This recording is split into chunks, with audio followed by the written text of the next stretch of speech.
table this. We'll move on to some election updates also. Apparently, DHS is just extremely unwilling to allow these states to change voter lists in order to remove this list maintenance. All these states do it. But apparently, they're very reluctant to have these states remove non-citizens from these voter rolls. And this is coming out in there's 16 or something like that, 16 states now trying to get DHS to go through this. So what's going on? Yeah, it's 16 states led by South Carolina Attorney General Alan Wilson, and they sent a letter to DHS saying that they basically feel like DHS is slow rolling any kind of response to them because the state election officials, they have to, they submit their voter rolls that they suspect might be non-citizens to DHS for immigration status, and they're saying that DHS has been inadequate in their response and providing information to these state election officials. Mm-hmm. And there's a handful of other election updates here. Also, I dipped down into the domestic in some. Let's talk about this thing that's going on in Fulton County, Georgia.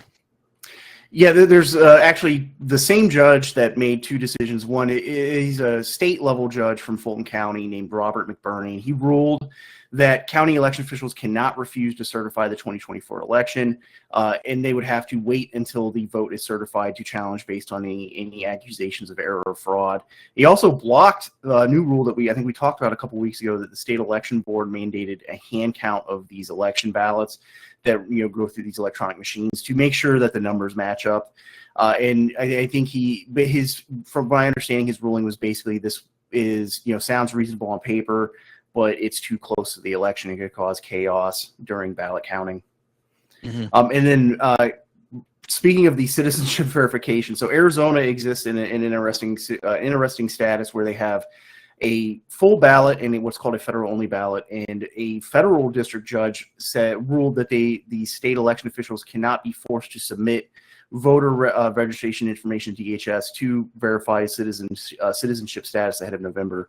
And I believe she's following what's called the Purcell principle, which the Supreme Court said that federal courts have to be mindful of how close to elections they make decisions like this. Mm-hmm. All right, with a little bit more on that, yesterday we talked about Virginia. Mark is in Virginia. And so, Mark, can you kind of take us through, I think you've got some experience with this, take us through this process. So it's routine for states to clean the voter rolls and remove non-citizens. I don't understand why this is such a big deal, but the feds are going after the state of Virginia for doing this. So shed a little bit of light on this for us, please. Yeah, just essentially, so there was a 2006 law that was passed by, at the time, then Governor Tim Kaine, who's now a Democratic senator for the state of Virginia. And so this law went into effect all the way back in 2006. And ever since then, there was one Republican governor and then 3 Democrat governors as well. So this law has been on the books. It's been observed. So periodically, the voter rolls were purged.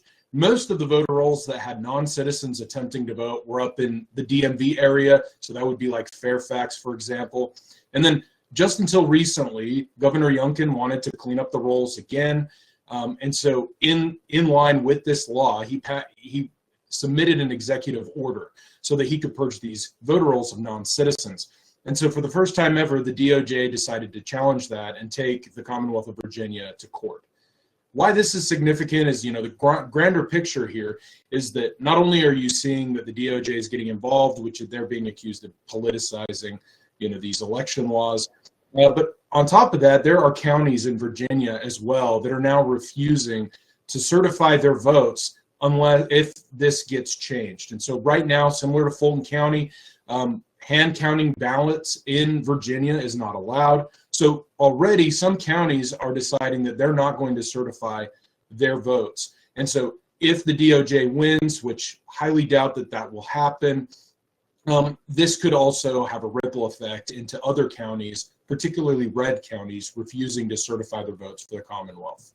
And this is something that could potentially, I don't think Virginia is going to be the deciding state here, but could we see these in some of these swing states where the counties refuse to certify for one reason or another, and it delays the vote or delays the certification? Or how could this disrupt elections?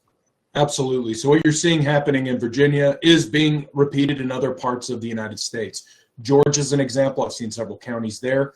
And then there's even some in places like Ohio. So if anybody is interested in checking this out, a good resource is Mark Elias, who's involved with Perkins Coie. This is a Democrat law firm. They have Democracy Docket. They have a list of all of the challenges, news of these different counties. All of this is accessible there. And so you can actually track this in real time, but there are multiple counties that are threatening to do this. And so we're kind of seeing this big push for lawfare just 3 weeks out from the election. With the hope that this will change the process in some way.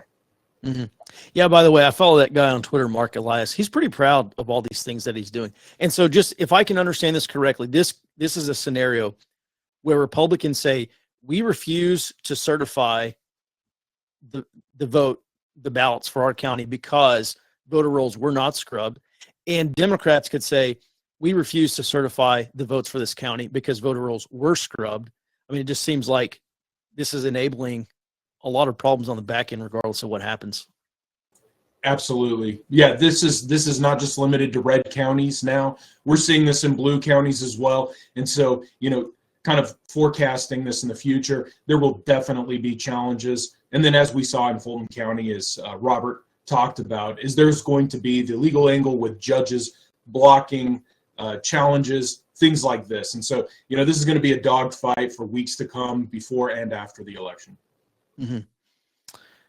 Goodness gracious, it's going to be a long few months.